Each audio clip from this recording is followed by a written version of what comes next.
Hey everyone, Michelle Alexandria here, coming at you with I'm trying something different here. This is going to be just me talking straight to you people for a few minutes about some things that kind of bug me about the YouTube community. And without ranting or anything, I just want to actually talk to you guys like you're adults for a few minutes and tell you the truth about some YouTubers. This isn't throwing anyone on the bus. I'm not going to name names or anything. It's just a general thing that I see. And as a semi-professional reviewer for 18 years, it kind of drives me up the wall whenever I see YouTubers fall into this trap.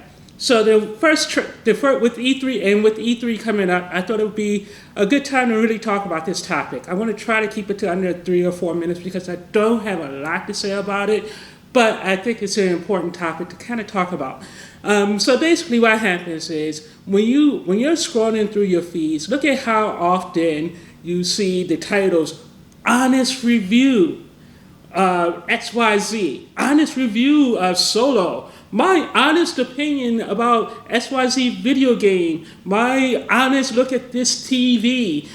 Whenever someone says it's my honest review, ask yourself the simple question, why wouldn't it be your honest review? That seems like a really stupid clickbaity title, and it implies that you're the only one that's honest and everyone else is some lying shill when that's just not the case. What we have here are a lot of YouTubers, especially smaller YouTubers, who are simply jealous of the bigger people just because they actually get free review copies, free stuff, and everything else. Just because you receive something for free does not mean that you're a bought and paid for shill. It really doesn't. As someone who's been a reviewer, a semi-professional reviewer for 18 years, I've never once had a company tell me that they wouldn't provide me something because they didn't like my review. I've never once had a company tell me that they're going to kill and support because they didn't like my review. I never once had a company tell me to change a review. The truth of the matter is, the reason why companies support you is because they really care about your opinion. Good, bad, negative, or indifferent. Half the time, they don't even read your reviews. They really don't, unless you you make sure to send them links and everything else. Like a funny story, I used to cover the video game industry, and I used to go to E3 all the time. I went to E3 in the early days, 10 years in a row, had a lot of fun. I had connections all up and down the gaming industry, and a little bit about my background. I ran Eclipse Magazine for 18 years. We were one of the very first video gaming websites, and back then, companies didn't support websites at all because it was too new. People didn't have traffic. PR people had no idea how to approach the web. They still don't really. And the honest truth is, once you get beyond the top in each industry, like in the press, Washington Post, UPI, all those services, or even today on the web, once you get past IGN, the IGNs and everything else, it's all based on personality, whether they support you. So if you really want to get support from these companies, you have to put yourself out there.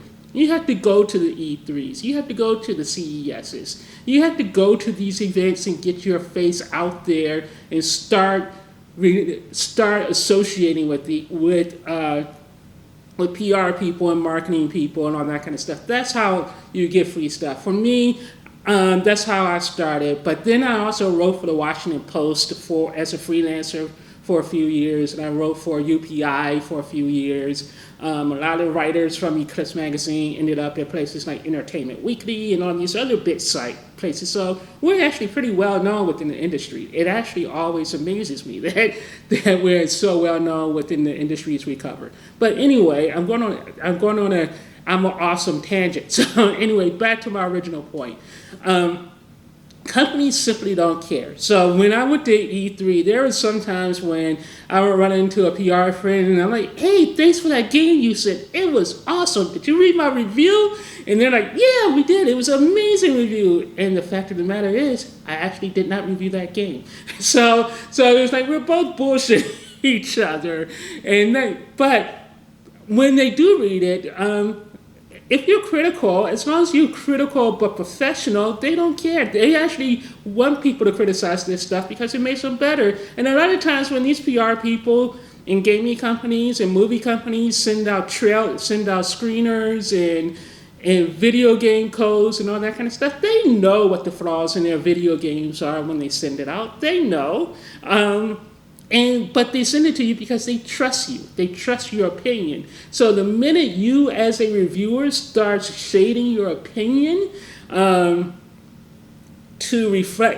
make a company happy, then that's when you lose your credibility with that company and with your audience. So it only pays to be honest, and that's why I'm always like, when people complain about the Marquezes and other big name tech reviewers or big name TV reviewers or big name movie reviewers, it's ridiculous because these people aren't going to sell out their reputation to one company or for one review. They just aren't. It's their own personal integrity at stake, and it's just who they are as people. They're not going to sell out because someone gave you a $40 video game. They're not going to sell out their entire career and reputation because someone gave them a $10 movie ticket. So I wish you small, whiny YouTubers stop harping on that. And the other problem is when people say, when they go over this whole list of people and go, oh, well, this person's sponsored, you can't trust them. This person's sponsored, you can't trust them. This person over here is sponsored, you can't trust them. What they're really saying is, you can only trust me. And when people say that, that's when you as a viewer need to drop that person as someone to view, because they're basically setting up a false narrative that everyone else in the world is a shill but them. That's propaganda. That's basic propaganda and basic kind of, I don't want to say dictatorship, but I don't know what the word I want to use to describe that kind of logic and thinking, when basically you're telling your audience that you can only trust me because all these other people, because I'm not sponsored, I am honest, I am the only one on YouTube that's honest. All these other people, they're getting stuff for free, their companies buying their integrity and all this other stuff, and that's just not the case at all. So that drives me insane when people do whole videos about how this big time YouTuber can't be trusted over here, and this big time YouTuber can't be trusted over there. And like there's this one YouTuber that I occasionally watch, and he's a pretty good YouTuber. But he's always complaining, always whining about all these other YouTubers making money and being sponsored, and he's not, and all this other stuff, only to find out, 6 months later that yes, he was sponsored that entire time. He just wasn't upfront with his audience about it until he lost his sponsorship. Then he started complaining and whining about the fact that, I lost my sponsorship. I don't know how much longer I can do this YouTube thing and blah, blah, blah, blah. I have to go around looking and try to find a good partnership and everything else for me to continue to do this. And I'm sitting there thinking, but you just did maybe 10 or 15 videos in the last 7 months complaining about other YouTubers being sponsored. And I'm like, you don't see the hypocrisy in that. I mean, clearly that person did not see the hypocrisy of that, where every video he says he's not sponsored, he's really honest, he buys all this stuff and all this other stuff, and I'm just sitting there going, but you just said you weren't sponsored. You spent 7 months telling everyone you weren't sponsored, when in fact you weren't sponsored, and yet your integrity is in question. And I actually had a friend, a really good friend of mine, question my integrity just because Warner Brothers gave me, when I went to London, when I went to LA to check out the set of Gotham and interview some people from Gotham at WonderCon. A friend of mine at Warner Brothers gave me tickets to do the Warner Brothers tour, studios tour, because I've been dying to do that for years, and every time I'm in LA, I never have the time, because if I'm on a junket, and I'm not someone who goes on junkets all the time, I maybe go on 2 a year, if I'm lucky. And those have dried up because all my PR peeps have left their companies. So now I'm trying to find the new bodies. But anyway, so I got a free pass to go to visit the Warner Brothers studio. And then my friend was ragging on me about this because all of a sudden my integrity is questioned just because I took the ticket. And I'm like, don't question my integrity. Just because someone gives me $100 ticket to something doesn't mean I'm all of a sudden going to sell out or sell my soul or anything else of that nature. Also, it's funny as well because I'm like, the same guy who was questioning my integrity goes on the same junkets that I do, eats the same food at the same parties that I do, and yet he's like, well, I paid for all my stuff. But I'm like, you're still eating their food, you're still attending their events, you're still getting all this swag, and I pay for all my stuff as well. I very rarely get, like I said, I only get one or two absolutely free junkets where the studios will pay for everything. I have one friend who's pretty famous. I actually have a couple of famous reporter friends who go on junkets like every freaking weekend, and I don't think they're bought and paid for. I'm like, it's just a part of the game, and if you want to get your story, you got to be where the people are. And if that's the studio flying you to LA or London or whatever to interview someone so you can get your story done, then so be it. It doesn't mean you're bought and paid for. So that's all I'm trying to say, that a lot of these people are really hypocritical Fs.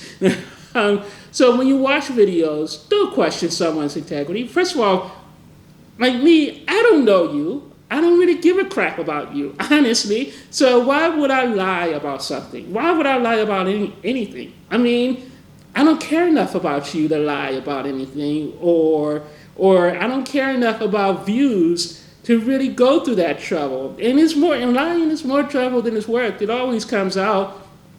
And my opinions are my opinions. So just because someone sends me a free 4K UHD player or a movie or whatever, and again, I've been doing this for 18 years. So I'm not going to suddenly like go. Oh, although I will say, I found out years later, Lionsgate put me on double secret probation because when I reviewed The Hunger Games, I walked out of it, and I mentioned in my review that I walked out of The Hunger Games, and it's always weird to people who actually read your reviews. So that was the one time when, like a couple of years later, I found out Lionsgate had me on double secret probation, but who cares? And Lionsgate actually loves me now. So that was one flare-up. But other than that, generally speaking, studios really don't care. I mean, they'll tell you your review was great and everything, and if they like it, they may use it in their advertisements. And I'm still waiting for that day.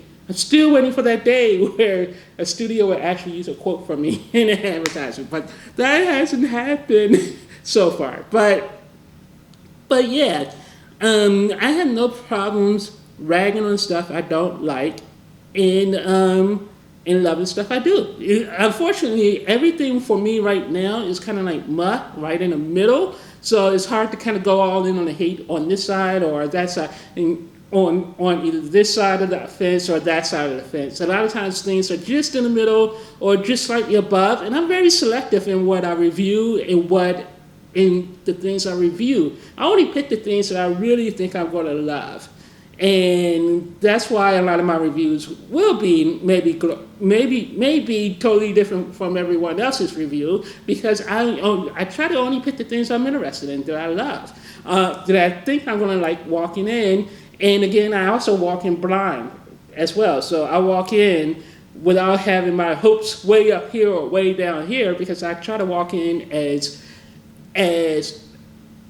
much of a blank slate as possible, which is another reason why I don't cover rumors or every twist and turn in the making of a movie or the making of a game or something. I just want to go in, sit down, let it wash over me. So pretty much all I do is I watch the first two trailers, maybe twice, and then that's it. I don't watch anything else. I don't watch any behind the scenes footage or any of that kind of stuff. Unless I'm actually interviewing someone from the movie or the TV show. If I'm interviewing someone from the TV show, then I'll go back and I'll watch all the episodes and try to get as much information as possible. But interviewing TV people is really annoying because they would never actually tell you anything useful because they either A, they don't know, or B, because they haven't started shooting yet, or B, they don't want to spoil you anything. So actually, you always end up talking about everything but the TV show that you're there to talk to them about. So anyway, I just wanted to do this quick video. So when you're watching E3 coverage next week, and if anyone starts talking about how people are sponsored or they have no integrity or all this other stuff, just remember these people actually most likely really believe in what they're saying. I mean, they probably either really like Xbox or PlayStation and all that kind of stuff, and they just want to talk about it. And that's all. Just keep that in mind. Or if you're watching a 4K reviewer review 4K movies, and in fact, nowadays when companies send you stuff, by law you have to tell your viewers and your readers that company A, B, C sent you said product. And a lot of times you have to send back those products as well, especially big ticket items. So again, if you have to send the product back, then that doesn't mean you're bought and sold for it. You're bought and sold because you're bought and sold based on what? I mean, a product that you only get to use for a month that you have to ship back to the company. So yeah, that's all I wanted to talk about today. I hope you guys have a great weekend, and remember, E3 starts this weekend. I don't know. All I want to do is I want to do a couple of reaction videos to some of the conferences, but that's about it. I'm not going to go all in and talk for hours and hours and hours about E3. I'll probably just do a quick recap each night or every couple of days about all the big press conferences. Like tonight is EA, tomorrow is Microsoft, so I definitely want to do a recap of that. And I think Microsoft probably can't win. They've been set up for failure because of all these stupid leaks. So if the leak ends up being true, they're already setting it up that if the leaks end up being true, then, the conference is a disappointment because, we already knew all this stuff before. If the leaks end up being false, then it ends up being, oh my God, Perfect Dark wasn't there. Perfect Dark wasn't there. Conference is a failure. All those leaks ended up being false. And Microsoft gave us this, but they didn't give me what I was really looking forward to based on unconfirmed leaks and rumors. So yeah, they're set up for failure. I can already see the narrative on the wall for that one. But anyway, I will talk to you guys later. Bye.